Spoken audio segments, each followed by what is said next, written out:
మీరు పొట్టు పొట్టు కొట్టుకుంటే కేసులు మీ మీద, మీరు జైల్లోకి పోతే మీ కుటుంబం రోడ్డు మీద. కానీ నాయకుడు ఒక్కసారి ఇంటికి రాడు, ఇటు రానే రాడు. మీ అమ్మ, నాన్న, భార్య, పిల్లలు వాళ్ళకి మీరు కావాలి, మీ పార్టీ కాదు.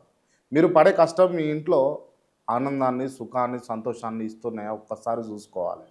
లేదా పార్టీ జెండా ఎగరడం మాత్రమే మీ లక్ష్యమా? పార్టీని సపోర్ట్ చేయడం మాత్రం తప్పు కాదు, కానీ అంధభక్తితోటి ముందుకు పోవడం చాలా పెద్ద తప్పు.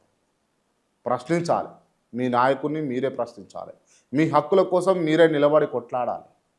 మీరు ఏ నాయకుని కోసం అయితే గల్లాలు గల్లాలు పట్టుకొని కొట్టుకుంటారో వాళ్ళు అసెంబ్లీ క్యాంటీన్లల్లా చేతుల చెయ్యేసుకొని ముచ్చట చెప్పుకుంటారు.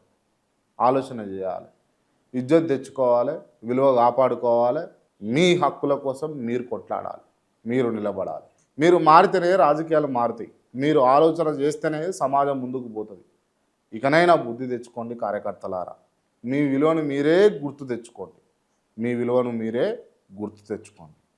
జై హింద్.